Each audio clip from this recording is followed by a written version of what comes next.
Good morning बच्चों। एक नए ब्लॉग में आप सभी लोगों का स्वागत है। इस ब्लॉग पे हम शब्द विचार पर बहुत ही सरल शब्दों पे चर्चा करेंगे, जिससे कि हम लोगों को बहुत अच्छे से सबको बहुत अच्छे से याद हो जाए। शब्द विचार पर सरल शब्दों में विस्तार पूर्वक चर्चा करेंगे। तो पिछले ब्लॉग्स में वर्ण की परिभाषा, वर्ण के भेद, स्वर और व्यंजन, स्वर के भेद और व्यंजन के भेद सब हमने बताया हुआ है, सभी लोगों को समझ में भी आया हुआ है। अब उसके बाद पे हम आते हैं शब्द विचार। शब्द किसे कहते हैं, शब्द के कितने भेद होते हैं और उनका सरलतापूर्वक हम इस ब्लॉग में सरलतापूर्वक उन पर चर्चा करेंगे। शब्द किसे कहते हैं? दो या दो से अधिक वर्ण मिलकर शब्द की रचना करते हैं। इसको परिभाषा के रूप में किस प्रकार से लिखेंगे? दो या दो से अधिक वर्णों के मेल को शब्द कहते हैं। शब्द किसे कहते हैं? दो या दो से अधिक वर्णों के मेल को शब्द कहते हैं। शब्द कितने प्रकार के होते हैं? शब्द दो प्रकार के होते हैं। नंबर 1 सार्थक शब्द, नंबर 2 निरर्थक शब्द। सार्थक शब्द कौन से कहलाते हैं? वे शब्द जिनका कुछ अर्थ होता है। वे शब्द जिनका कुछ अर्थ होता है उन्हें सार्थक शब्द कहते हैं। जैसे कपड़ा, मकान, रोटी, किताब आदि। निरर्थक शब्द किसे कहते हैं? वे शब्द जिनका कोई अर्थ नहीं होता है। निरर्थक शब्द किसे कहते हैं? वे शब्द जिनका कोई अर्थ नहीं होता है उन्हें निरर्थक शब्द कहते हैं। ये सार्थक शब्दों के साथ में बोले जाते हैं। जैसे आओ बेटा खाना वाना खा लो, मोहन जाओ जाकर पढ़ाई वढ़ाई करो। तो खाना तो सार्थक शब्द हो गया, इसका अर्थ होता है, और वाना क्या है? निरर्थक शब्द है, इसका कोई अर्थ नहीं होता है। पढ़ाई वढ़ाई, पढ़ाई के साथ में जो वढ़ाई बोल रहे हैं वो क्या है? उसका तो कुछ अर्थ नहीं होता है। तो पढ़ाई सार्थक शब्द हो गया और वढ़ाई क्या है? निरर्थक शब्द हो गया। इस प्रकार से शब्द दो प्रकार के होते हैं, सार्थक शब्द और निरर्थक शब्द। जिन शब्दों का कुछ अर्थ होता है उन्हें सार्थक शब्द कहते हैं, जैसे किताब, कपड़ा, रोटी, मकान आदि। निरर्थक शब्द जिन शब्दों का कुछ अर्थ नहीं होता है उन्हें निरर्थक शब्द कहते हैं। ये सार्थक शब्दों के साथ जोड़कर बोले जाते हैं, जैसे रोटी रोटी, कब पढ़ाई वढ़ाई, किताब किताब, कपड़े अपड़े आदि। अब हम देखते हैं शब्द के भेद हो गए। उसके बाद में आते हैं वाक्य। किसमें आते हैं? वाक्य। कि वाक्य किसे कहते हैं? शब्द तो हो गया, अब हम आते हैं वाक्य पर कि वाक्य किसे कहते हैं। वाक्य तो शब्दों के, सार्थक शब्दों के क्रमबद्ध समूह को वाक्य कहते हैं। सार्थक शब्दों के क्रमबद्ध समूह को वाक्य कहते हैं। जैसे राम घर जाता है, हर शब्द का अर्थ है यानी सार्थक शब्द है और एक क्रम से लिखे हुए हैं, तो ये हमारा एक वाक्य है। और जब इन वाक्य में शब्द इस्तेमाल हो जाता है तब वो शब्द पद कहलाता है।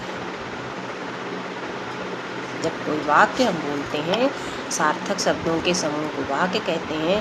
जब कोई वाक्य लिखते हैं कि राम घर जाता है, तो इसमें राम पद हो गया, घर पद हो गया, जाता है पद हो गया, ये शब्द क्या हो गए? पद हो गए। तो शब्द जब वाक्य के रूप में प्रयुक्त होता है तो वो पद कहलाते हैं। ये बात समझ में आ गई सभी लोगों को? पद किसे कहते, वाक्य किसे कहते हैं?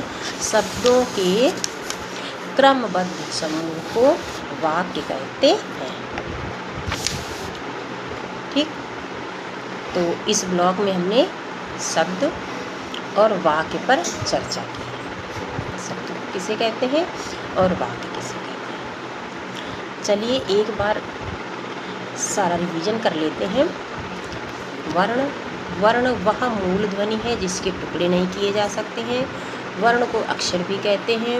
वर्ण दो प्रकार के होते हैं, स्वर वर्ण, व्यंजन वर्ण।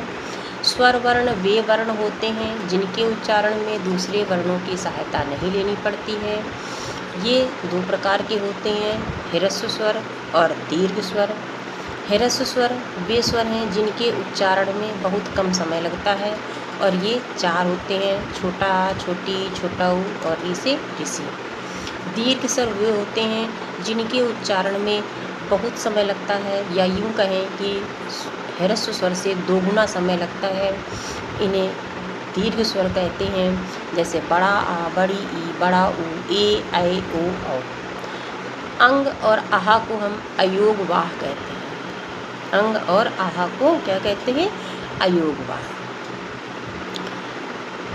व्यंजन वर्ण का से मा तक आपके व्यंजन वर्ण भी कितने प्रकार के होते हैं? तीन प्रकार के, स्पर्श व्यंजन, अंतस्थ व्यंजन और ऊष्म व्यंजन। स्पर्श व्यंजन वे कहलाते हैं जिनमें हमारी जीभ मुंह के किसी न किसी भाग को पूरी तरीके से स्पर्श करती है। इसके अंतर्गत का से मा तक अक्षर आते हैं। इनको 5 वर्गों में विभाजित करते हैं। का वर्ग में का 5 अक्षर, का खा गा गा। चा वर्ग में 5 अक्षर, चा छा जा झा इया। टा वर्ग में 5 अक्षर, टा ठा डा डा आड़ा। ता वर्ग में 5 अक्षर, ता था दा दा ना। पा वर्ग में 5 अक्षर, पा फा बा बा मा। यानी का से मा तक के अक्षर हमारे किस में आते हैं? स्पर्श व्यंजन में। नंबर 2 अंतस्थ व्यंजन। अंतस्थ व्यंजन वे व्यंजन कहलाते हैं जिनमें हमारी जीभ मुंह के किसी भी भाग को थोड़ा सा स्पर्श करती है, यानी अंदर से आवाज आती है, उन्हें अंतस्थ व्यंजन कहते हैं। तो स्पर्श व्यंजन तो समझ में आ गए ना सबको? स्पर्श व्यंजन समझ में आ गए ना कि अभी नहीं आ गए? सभी लोगों को समझ में आ गए होंगे। अंतस्थ व्यंजन में क्या होता है वो भी बता दिया कि हमारे अंदर से आवाज़ आती है, हमारी जीभ पूरी तरीके से किसी भी मुख के किसी भी भाग को स्पर्श नहीं करती है। और ये कितने होते हैं? अंतस्थ व्यंजन जो होते हैं इनकी संख्या सिर्फ 4 है। कितने होते हैं ये? 4। कौन कौन से? या, रा, ला, वा। या, रा, ला, वा। उसके बाद आते हैं ऊष्म व्यंजन। ऊष्म व्यंजन वे व्यंजन होते हैं जिनमें घर्षण होने से हल्की सी गर्मी या ऊष्मा निकलती है, जिनमें हल्की सी गर्मी या ऊष्मा निकलती है। ये 4 होते हैं, सलजम वाला सा, खड़कोण वाला सा, सरौता वाला सा और आ। ठीक। फिर आते हैं शब्द में। शब्द किसे कहते हैं? तो वर्णों के सार्थक समूह को शब्द कहते हैं। शब्द 2 प्रकार के होते हैं, सार्थक शब्द, निरर्थक शब्द। जिन शब्दों का कुछ अर्थ होता है उन्हें सार्थक शब्द कहते हैं। जिन शब्द जैसे रोटी, कपड़ा, मकान आदि, जिन शब्दों का कोई अर्थ नहीं होता उन्हें निरर्थक शब्द कहते हैं। ये सार्थक शब्दों के साथ जोड़ करके बोले जाते हैं, जैसे मोहन पढ़ाई बढ़ाई कर लो, मेरी माताजी खाना वाना बना रही होंगी। ये होते हैं आपके निरर्थक शब्द।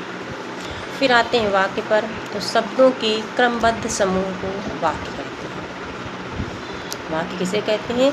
शब्दों के क्रमबद्ध समूह को वाक्य कहते हैं। शब्द जब वाक्य में प्रयुक्त हो जाते हैं तो वो पद कहलाते हैं। शब्द जब वाक्य में प्रयुक्त हो जाते हैं तो वो पद कहलाते हैं। तो इसी जानकारी के साथ में इस ब्लॉग को यहीं पर समाप्त करते हैं। मिलते हैं अगले ब्लॉग में नई जानकारियों के साथ में। बच्चों, हमारे चैनल को आप लोग सब्सक्राइब करें, लाइक करें, कमेंट करें, और अगर और कुछ आप सुधार चाहते हैं या जो बड़े भाई लोग हमारे देख रहे हैं, आप लोग अगर कुछ और सुधार चाहते हैं, कुछ कमी लग रही है तो ज़रूर आप कमेंट करें, हम उस पर ध्यान देंगे। लेकिन हमारे चैनल को आप लोग प्लीज़ सपोर्ट करें, अधिक से अधिक सब्सक्राइब करें। धन्यवाद।